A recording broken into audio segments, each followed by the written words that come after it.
आदरणीय किसान मजदूर एवं युवा साथियों, इन दिनों आप टीवी में देख रहे हैं और समाचार पत्रों में पढ़ रहे हैं कि संविधान को लेकर के आज हमारे देश का संविधान बने 75 वर्ष हो रहा है। इसी को लेकर के देश के प्रमुख राजनीतिक दल कांग्रेस 2 माह, भाजपा पूरा वर्ष भर संविधान पर चर्चा करने जा रही है। कांग्रेस का कहना है कि संविधान बचाने के लिए हम जा रहे हैं जनता के बीच। भाजपा कहती है कि हम संविधान का महत्व बताने जनता के बीच जा रहे हैं। दोनों का स्वागत है, मगर जनता के बीच जाने के पहले देश की जनता के मन में कुछ बात है, वो संविधान बचाने जाने वाले कांग्रेस नेताओं से जानना चाहती है, देश के विपक्ष के नेताओं से जानना चाहती है कि आप ये बताइए कि संसद भवन, जहां संविधान देश हित में बनाया जाता है, आपकी एक बैठक में लाखों रुपए शासन द्वारा खर्च करने की व्यवस्था की गई है। वहां बैठ करके आप सत्ता से चर्चा क्यों नहीं करना चाहते, बहिष्कार क्यों करते हो? जनता के कमाइयों का लाखों रुपए एक दिन में बर्बाद होता है।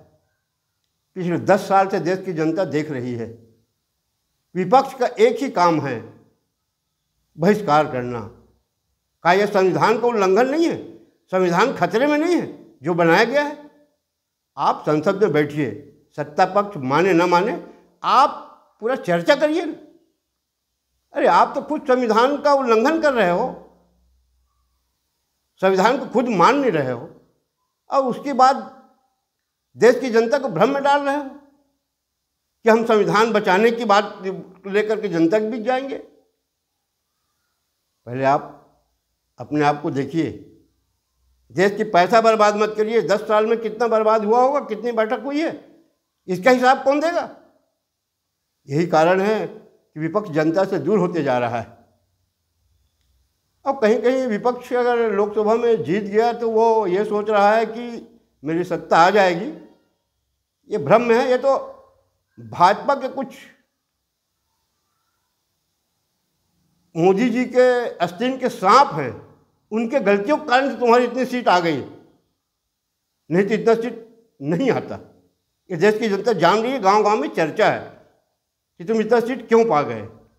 रह गया दूसरी बात, कांग्रेस का वो नेता संविधान बचाने की बात कर रहा है जो 2 देशों का सदस्यता लेकर रहा है, आज हमारे भारत में रह रहा है, जिसका 2 देशों का सदस्यता है। मैं तो अपने उत्तर प्रदेश के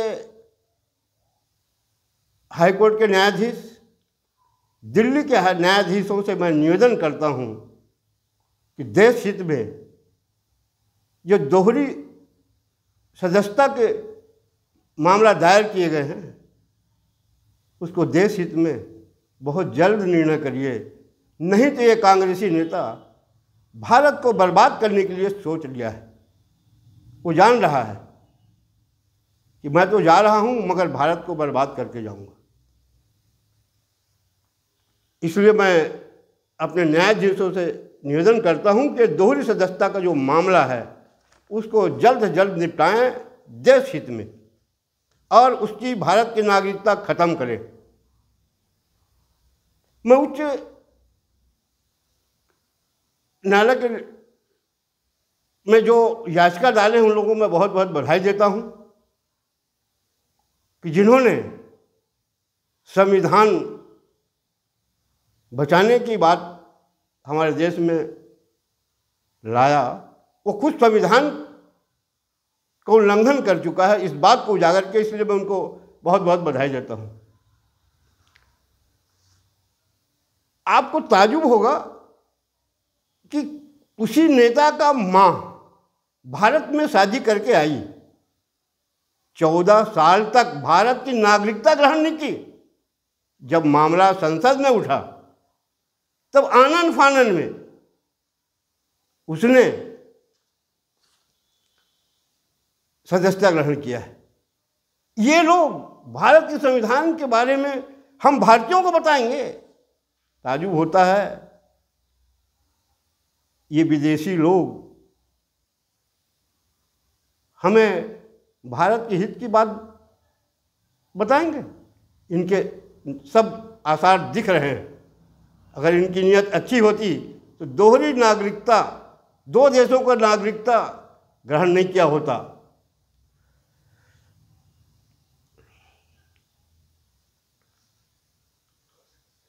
आपको याद होगा हमारे देशवासियों कि गुजरात चुनाव में यह व्यक्ति नकली ब्राह्मण बनने का प्रयास किया, मंदिरों मंदिर घूमा और अपने को ब्राह्मण बताने की कोशिश किया। गुजरात सहित देश की जनता जानती है कि इसकी माँ किस जाति के है और इसके पिता किस जाति के थे और इसके परदादा किस जाति के थे, इसलिए इनको नकार दिया। इनकी जो हरकत है देश हित में नहीं है। आज आप देखिए बांग्लादेश में हिंदू मारे जा रहे हैं, उसके बारे में वो नहीं बोलता। उसको हिंदुओं से लेना देना नहीं है, उसको सिर्फ आतंकवादी पसंद है जो हिंदुओं पर अत्याचार करे।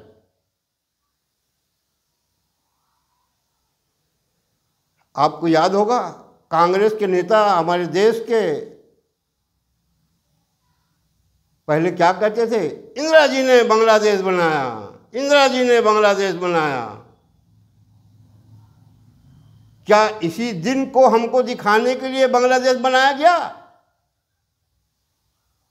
कि वहां हिंदू मारे जाएंगे? कांग्रेस के नेता आप क्यों नहीं बोल रहे हो? अब बोलो ना, हम इसी दिन के लिए बांग्लादेश हमारी नेता ने बनाया था। शर्म आनी चाहिए। देश में रह करके आज हमारा भारत ही एकमात्र हिंदू राष्ट्र बचा है जहाँ हिंदुओं की संख्या ज़्यादा है। मैं जातिवाद की बात नहीं करता। यहाँ बहुत से मुसलमान भाई भी ऐसे हैं जो शांतिमय जिंदगी जीना चाहते हैं, मगर ये जो राजनीति में है वो जातिवाद की बात करके दंगा भड़काना चाहते हैं। आज क्या हुआ महाराष्ट्र में? उलेमाओं ने तो खुलेआम कहा ना, नहीं माने इनका कहना। उत्तर प्रदेश में क्या हुआ? हम जानते हैं कि हमारे देश के 80 से 90% मुसलमान भाई शांतमय जीवन जीना चाहते हैं, मगर इनको जाति दबाव दे करके, जिसके माँ बाप का पता नहीं, वो नेता इनको बरगिला रहा है उलेमाओं को, और देश में अशांति पैदा करना चाहता है। मैं अगर सही बताऊं देशवासियों या मेरे छत्तीसगढ़ के भाइयों, संविधान को कोई खतरा नहीं है। अंबेडकर जी ने जो बनाया है उसमें कोई किसी प्रकार का हस्तक्षेप नहीं हो सकता। जोड़ा जा सकता है या कम किया जा सकता है जो अनावश्यक है। अनावश्यक कई कानून है ना। हमारे देश के प्रधानमंत्री चाह रहे हैं कि अनावश्यक जो कानून है, गांव में जो गांव से लेकर जो शहर तक दंगा फैलाने का प्रयास कर रहे हैं, वक्फ बोर्ड के माध्यम से किसी का जमीन किसी के नाम कर देना, वक्फ बोर्ड के नाम कर देना। अरे आप तो सुन के ताज्जुब हो गए, संसद भवन जो नया बना है उस पर दावा कर दिया भाई ये वक्फ की जमीन है। अब बताइए। तो मेरा तो ये मानना है और मैं सोचता हूँ कि आप भी शायद सहमत होंगे कि संविधान को कोई खतरा नहीं है।